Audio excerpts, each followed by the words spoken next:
성전 봉헌식과 유월절이라는 우리 제목으로 에스라 말씀 6장 13절에서 22절 말씀 함께 살펴보도록 하겠습니다. 네, 저부터 읽도록 하겠습니다. 다리오 왕의 조서가 내림에 유브라데 강 건너편 총독 다뜨네와 트달보스네와 그들의 동관들이 신속히 준행하니라. 유다 사람의 장로들이 선지자 학랴 이또의 손자 스가랴의 권면을 따랐으므로 성전 건축할 일이 형통한지라. 이스라엘 하나님의 명령과 바사왕 고레스와 다리오와 아닥사스다의 주서를 따라 성전을 건축하며 일을 끝내되 다리오 왕 제6년 아달월 3일에 성전 일을 끝내니라. 이스라엘 자손과 지사장들과 레위 사람들과 기타 사로잡혔던 자의 자손이 즐거이 하나님의 성전 봉헌식을 행하니 하나님의 성전 봉헌식을 행할 때에 수소 100마리와 순양 200마리와 어린 양 400마리를 드리고 또 이스라엘 지파의 수를 따라 순염소 12마리로 이스라엘 전체를 위하여 속죄제를 드리고 제사장을 그 분반대로 레위 사람을 그 순차대로 세워 예루살렘에서 하나님을 섬기게 하되 모세의 책에 기록된 대로 하게 하니라.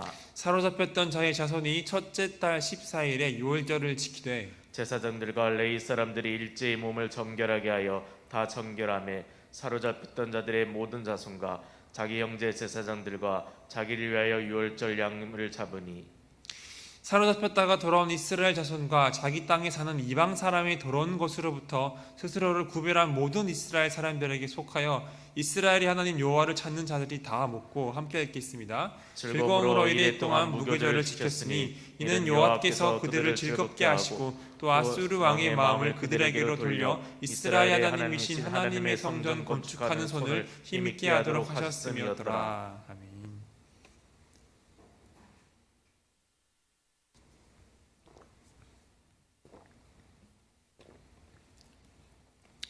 우리가 어제 새벽 말씀이었던 1절에서 12절 말씀을 보게 되면 총독 다뜨네의 보고서를 받은 다리오 왕이 명령을 내려 예루살렘 성전 재건에 대한 고레스의 조서를 조사하게 합니다. 그리고 이 고레스의 조서 내용을 확인한 후에 다리오가 조서를 내려서 성전 건축을 허락을 합니다. 그리고 이제 13절 말씀으로 이어지는 내용입니다. 다리오 왕의 조서가 내림에 유브라데 강 건너편 총독 다뜨네와 스달보스네와 그들의 동관들이 신속히 준행하니라. 다리오 왕의 조서가 내려지자 강 서편의 총독 다뜨네와 또 스달보스네와 그 동료들이 다리오 왕이 내린 조서의 내용대로 신속하게 준행을 하여 이스라엘 자손들의 성전 재건 공사를 적극적으로 지원을 합니다. 그리고 14절에서 선지자 학랴와 이또의 손자 스가랴의 권면에 따라서 유다의 장로들이 진행하는 성전 건축하는 일이 형통합니다라고 나와 있습니다. 그리하여 이스라엘 하나님의 명령과 고레스와 다리오와 아닥사스다의 조서에 따라 성전을 건축하고 마침내 이 성전이 완공이 됩니다. 그런데 여기서 주목해 보아야 하는 것은 에스라의 저자가 성전 재건에 있어서 실질적인 원인을 제공한 고레스의 조서와 이 조서를 발견한 뒤에 추가로 명령을 내린 이 다리오 왕의 조서를 우선적으로 기록을 하지 않았다는 것입니다. 이 에스라는 페르시아 왕들의 조서를 하나님의 그 명령 다음에 기록을 하고 있습니다. 정치적이고 행정적인 결과와 집행보다도 이러한 상황을 주관하시고 세상의 권세를 사용하시어 계획하시며 그 뜻을 이루어 가신 하나님의 명령에 더욱 비중을 두고 있다는 것입니다. 하나님의 명령을 왕들의 조서보다 먼저 말함으로써 성전이 다시 건축될 수 있었던 근본적인 원인이 하나님의 명령임을 에스라서를 읽는 우리들에게 분명히 전하고 있는 것입니다. 이처럼 하나님께서는 세상의 만물의 주관자가 되시기에 하나님의 뜻을 알지 못하는 세상의 권력자들까지도 사용을 하셔서 자신의 뜻을 이루어 가심을 우리는 다시 한번 기억해 볼 필요가 있습니다. 그리고 13절, 14절 말씀을 보게 되면 이스라엘 자손들이 성전을 재건함에 있어서 나타나고 있는 두 가지 특징이 있습니다. 그것은 13절을 보게 되면 신속히 진행되었다는 것과 14절을 보게 되면 형통하게 진행되었다는 사실입니다. 그렇다면 어떻게 신속하고 형통하게 진행이 되었을까요? 성전 건축이 형통하게 된 그 첫 번째 이유는 이들이 이 선지자 학랴와 스가랴의 그 권면을 잘 따랐기 때문입니다. 즉 하나님의 말씀에 잘 따랐기 때문이라는 것이죠. 이스라엘 민족이 아무리 좋은 계획과 건축 자재들이 준비되고 돕는 손길들이 있었다고 하더라도 하나님의 그 말씀이 아닌 자신들의 생각과 열심만 가지고 이 성전을 건축했었더라면은 이스라엘은 이방 민족들이 그 방해를 이겨낼 수가 없었을 것입니다. 이들이 선지자의 명령을 따라 행하고 하나님의 그 말씀에 순종했기 때문에 형통함을 얻을 수 있었던 것입니다. 여러분, 하나님의 말씀을 따르는 길이 형통하게 되는 길임을 믿으시길 바랍니다. 어렵고 힘든 일을 만났을 때에 그 어려움과 힘듦이 형통하게 풀리는 비결은 하나님의 말씀에 순종하는 것임을 기억하시길 바랍니다. 이렇게 우리가 하나님의 그 말씀에 순종하며 나아갈 때에 우리는 형통이라는 그 풍성한 은혜를, 그 은혜의 결과를 맛보게 될 것입니다. 그리고 성전 건축이 형통하게 된 그 두 번째 이유는 하나님께서 함께 하시고 역사하셨기 때문입니다. 바로 얼마 전까지만 하더라도 이스라엘은 이방 민족들과 이 관리들의 방해로 인해서 성전 재건이 중단되는 일이 있었습니다. 그런데 하나님께서 역사하시기 시작하자 어떻게 되었습니까? 방해받고 멈춰있던 성전 공사가 다시 신속하고 형통하게 진행이 되고 있습니다. 겉으로 보기에는 고레스 왕과 다리오 왕과 아닥사스다 왕에 의한 것처럼 보이지만 이 근본적인 이유는 하나님께서 역사하셨기 때문입니다. 하나님께서 왕들 가운데 역사하시고 이스라엘 민족과 함께 하셨기 때문입니다. 이처럼 우리는 무슨 일을 하든지 하나님께서 함께 하실 때에 그 일은 신속히 그리고 형통하게 성취될 수 있다는 사실을 명심하시길 바랍니다. 이스라엘 민족이 성전 재건 이 방해라는 역경을 맞닥뜨렸듯이 우리도 삶 가운데도 괴로움과 역경과 또 여러 가지 방해가 찾아올 수도 있습니다. 그러할 때 하나님을 구하고 하나님과 함께 하시길 바랍니다. 우리 삶의 모든 영역에서 무엇을 하든지 항상 하나님에게 놀라우신 그 뜻을 구하시길 바랍니다. 하나님의 도우심을 구하시길 바랍니다. 하나님께서 역사하시고 능력이 하나님께서 우리와 함께 하신다면 그 모든 일이 형통하게 진행이 될 것입니다. 그러함으로 하나님의 말씀을 따르며 우리 가운데 역사하시는 하나님과 함께함으로 우리를 형통케 하시는 하나님의 놀라운 은혜를 경험하는 저와 여러분들이 되었으면 좋겠습니다. 그리고 15절에서 이 성전은 공사를 다시 시작한 지 약 4년 만인 다리오 제6년 아달월 3일에 완공되었다라고 말씀을 하고 있습니다. 여기서 다리오 왕 제6년은 BC 516년을 말을 합니다. 그리고 성전 재건은 BC 536년에 시작되었으나 사마리아인들의 방해로 인해 곧 중단이 되고 맙니다. 그리고 16년이 지난 BC 520년에 성전 재건이 다시 시작이 되었고 4년 만인 BC 516년에 완공이 된 것입니다. 이렇게 볼 때 예루살렘 성전은 BC 586년에 바벨론에 의해 파괴되었고 그로부터 70년 후인 BC 516년에 재건되었음을 알 수 있습니다. 이러한 사실은 바벨론 포로 70년 후에 이스라엘을 회복케 하리라는 예레미야 선지자의 그 예언의 말씀이 이루어졌음을 우리는 알 수가 있습니다. 예레미야 29장 10절에서는 이렇게 말씀하고 있습니다. 여호와께서 이와 같이 말씀하시니라 바벨론에서 70년이 차면 내가 너희를 돌보고 나의 선한 말을 너희에게 성취하여 너희를 이곳으로 돌아오게 하리라. 이렇게 하나님께서는 예레미야의 예언을 그대로 성취하셨습니다. 우리는 하나님의 말씀은 한치의 오차도 없이 반드시 이루어진다는 사실을 다시 한번 기억해야 할 것입니다. 하나님께서는 이스라엘을 회복케 하리라는 그 말씀처럼 성전이 완공되기까지 모든 과정에 개입하시고 하나님의 뜻이 성취되도록 역사하셨습니다. 그렇기에 이스라엘 백성들은 자신들과 함께 하시고 그 약속을 성취하신 하나님을 기뻐하고 감사하는 그 성전 봉헌식을 진행을 합니다. 16절에서 18절까지의 말씀입니다. 이스라엘 자손과 제사장들과 레위 사람들과 기타 사로잡혔던 자의 자손들이 즐거이 하나님의 성전 봉헌식을 행하니라고 16절에서는 말씀을 하고 있습니다. 16절에서는 이 성전 봉헌식의 주체가 누구인지를 말씀을 하고 있습니다. 여기서는 이스라엘 자손과 제사장들과 레위 사람들과 기타 사로잡혔던 자의 자손이라고 분리해서 말씀을 하고 있는데요. 쉽게 말해서 이들 모두 이스라엘 자손이라고 보면 됩니다.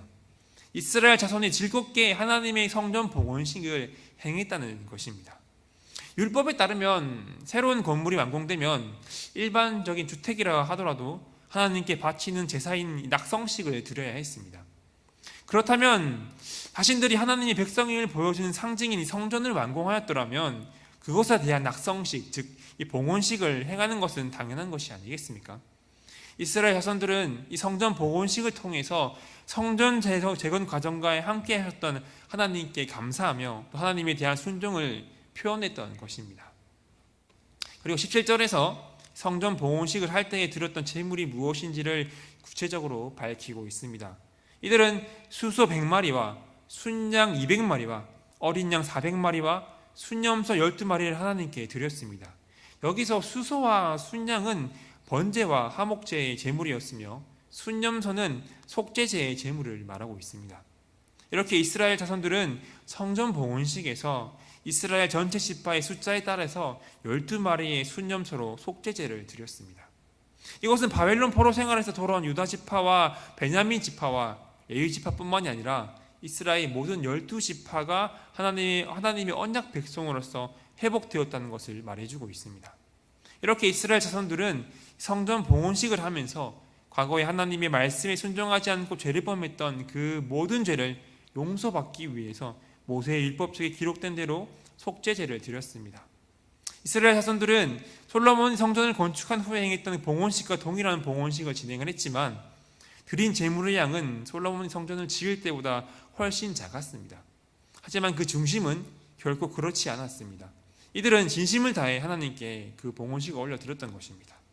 그리고 제사장들과 레위인들도 이 모세의 책에 기록된 대로 자기의 역할을 수행할 수 있게 되었음을 18절에서는 말씀하고 있습니다. 이제 이스라엘 공동체가 하나님의 공동체로서 그 영광을 회복했다는 것을 보여주고 있는 것입니다. 이제 이스라엘 자손은 성전 재건을 완성하고 성전을 봉헌함으로써 외적으로 이스라엘 공동체가 회복되었음을 보여주었습니다. 이렇듯 봉헌식은 하나님의 성전을 재건할 수 있음에 대한 감사였습니다. 또한 자신들이 그 죄로 인하여 솔로몬 성전이 파괴된 것에 대한 회개였습니다. 그리고 하나님의 언약 백성으로서 다시 이스라엘 공동체가 회복되었음에 대한 영광이었습니다. 그리고 성전 봉헌식 이후에 약 5주 정도 지나면 유월절이 시작이 되어집니다. 그래서 이스라엘 자손은 곧바로 이 유월절을 지킴을 통해서 내적인 회복을 이루고자 합니다. 19절 말씀입니다. 사로잡혔던 자의 자손, 즉 이스라엘 자손이 첫째 달 14일에 유월절을 지킵니다. 이스라엘 자손들은 제사 제설을 정비하고 유월절을 지킴으로써 자신들을 이방인의 손에서 구원하신 하나님에게 놀라우신 은혜를 감사하고 또 언약 백성으로서 새로운 출발을 다짐하는 그런 계기를 가지려고 하고 있습니다. 그리고 제사장들과 레위인들은 유월절과 이 무교절에 참여하면서 몸을 씻고 이방의 요소를 제거하는 정결 예식을 치렀습니다. 이들이 일제히 몸을 정결케 한 것은 유월절 양을 잡는 성스러운 일을 해야 했기 때문입니다. 이러한 예식을 거행하면서 이들은 하나님께 불순종하는 모든 삶의 방식을 버리고 하나님의 그 말씀을 따르는 삶을 살겠다는 그러한 의지를 새롭게 다졌습니다. 21절에서는 유월절 양을 먹은 사람이 누구인지를 말씀하고 있습니다. 사로잡혔다가 돌아온 이스라엘 자손과 또 자기 땅에 사는 이방 사람의 더러운 것을 버리고 하나님 여호와를 찾는 자들이라는 것입니다. 이 유월절 음식은 여호와 신앙을 지닌 이스라엘 백성과 혈통상 이스라엘 백성들이 아니더라도 이 여호와의 신앙을 받아들임으로 할 일을 행한 사람이라면 먹을 수가 있었습니다.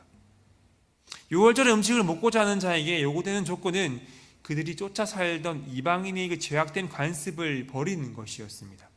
유월절에 양을 잡고 그것을 먹는 의식은 하나님의 은혜를 구하며 스스로를 구별하고 이방의 더러운 것을 버림으로써 하나님의 백성으로 새롭게 출발하는 것을 다짐하는 예식인 것입니다. 처음 출애굽 때와 같이 그들은 과거의 잘못을 단절하고 새로운 삶을 살려고 결단하는 것이죠. 그리고 22절을 보게 되면 21절에 나오는 이스라엘 자손들이 7일 동안 즐거운 마음으로 무교절을 지켰다라고 말씀을 하고 있습니다. 이들이 즐겁게 무교절을 지킬 수 있었던 이유는 여호와 하나님께서 그들을 즐겁게 하셨기 때문입니다. 또한 아스루 왕, 즉 이 페르시아의 왕의 마음을 그들에게로 돌이켜서 하나님의 성전을 건축하는 손을 임하게 하셨기 때문이라고 말하며 본문은 끝을 맺고 있습니다. 이스라엘 자손들은 성전 봉헌식을 마친 후에 유월절을 지켰습니다. 유월절은 이스라엘의 3대 절기 중에 하나로서 단순한 절기 이상의 의미를 가지고 있었습니다. 유월절은 원래 이스라엘 백성들의 출애굽을 기념하는 절기였습니다.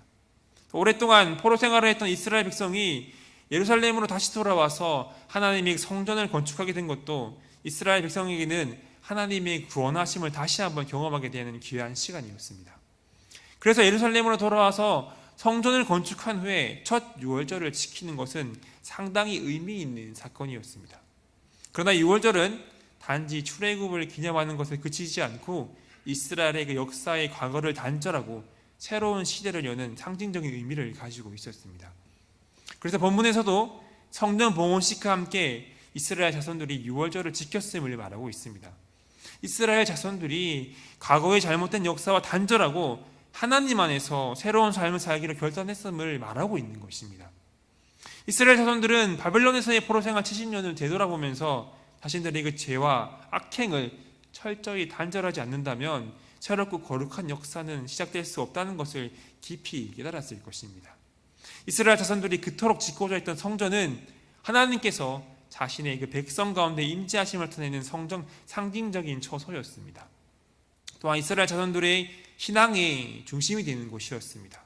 하지만 이스라엘 백성들의 죄악으로 이 성전은 파괴되었으며 그들은 약속의 땅 가나안에서 쫓겨나고 말았습니다. 그런데 이제 70년이 지난 후에 이스라엘 자손들은 가나안 땅 예루살렘으로 돌아왔으며 다시 성전을 재건하였습니다. 하지만 성전 재건이 모든 것을 다 해결해 주는 것은 아니었습니다. 이들은 이전까지와는 다른 새로운 삶을 시작해야 했습니다. 이스라엘의 나라가 망하고 성전이 파괴되며 포로로 끌려갔던 그 이유는 이들의 죄악 때문이었습니다. 그렇기 때문에 이들이 죄악된 과거와 단절하지 않는다면 다시 재건하는 성전도 무의미한 것이 될 뿐이었습니다. 그렇게 이스라엘 자손들은 스스로를 구별하고 과거의 모든 죄와 더러운 것으로부터 자신들을 단절하는 그 결단이 필요했던 것입니다. 이렇게 이스라엘 자손은 유월절을 지킴을 통해서 과거의 죄를 단절하고 또 회개함을 통해서 새롭게 출발하고자 하는 것입니다. 여러분, 우리 또한 마찬가지입니다. 이스라엘이 과거의 죄악과 단절을 했던 것처럼 우리 또한 과거의 죄와 단절하고 회개함으로 새롭게 나아가야 합니다.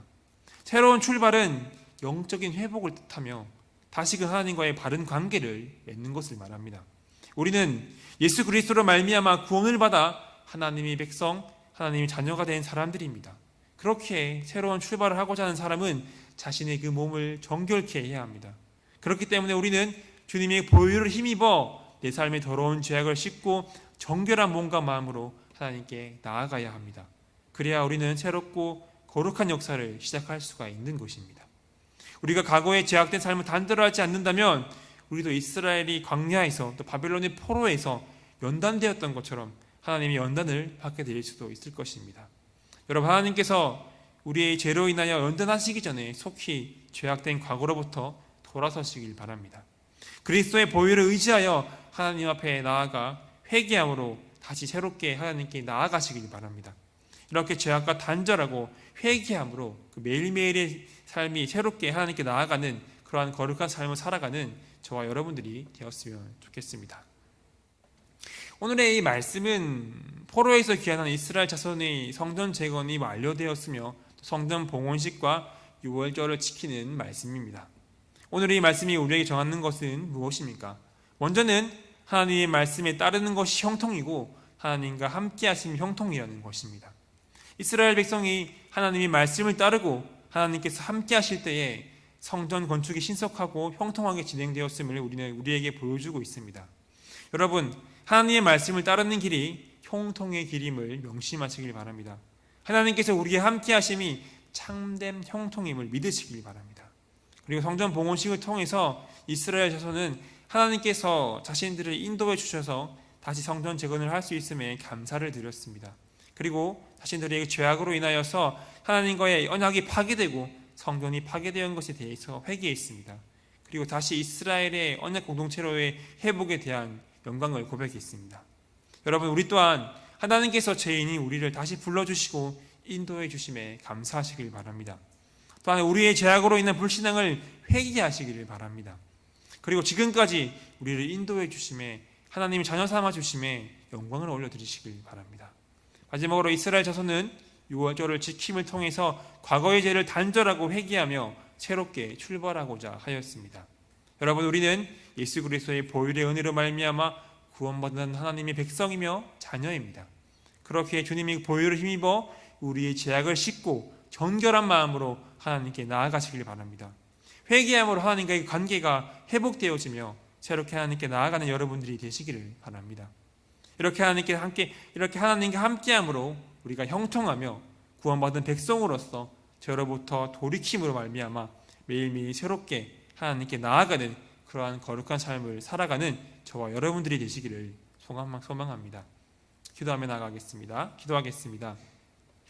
하나님, 이스라엘 자손의 성전 재건 사건을 바라보게 되면서 신속히 준행하시고 형통케 하시는 하나님을 우리가 바라보게 됩니다.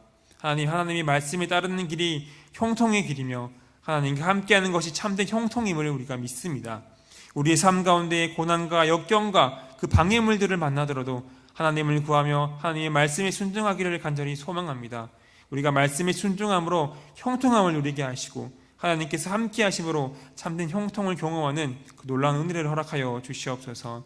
하나님, 성전 봉헌식을 통해서 주님께 감사하며 회개하며 영광을 드렸던 것처럼 우리의 삶이 하나님께 감사하는 삶, 회개하는 삶, 영광 돌려드리는 삶이 되게 하여 주시옵소서. 하나님, 이스라엘 자손들이 유월절 절기를 지킴을 통해서 과거의 죄를 단절하고 회개하며 새롭게 나아가고자 하는 모습을 우리가 바라보게 되어집니다. 우리의 삶 또한 영적인 유월절을 지켜나가기를 원합니다. 구원받은 백성으로서 죄에서 돌이키며 회개함으로 말미암아 하나님께 나아가기를 원합니다. 회개함으로 하나님과 관계가 회복되어지기를 원합니다. 그러함으로 매일매일의 삶이 하나님의 거룩한 역사를 경험하는 복된 인생들이 되게 하여 주시옵소서. 예수 그리스도의 이름으로 기도드리옵나이다. 아멘.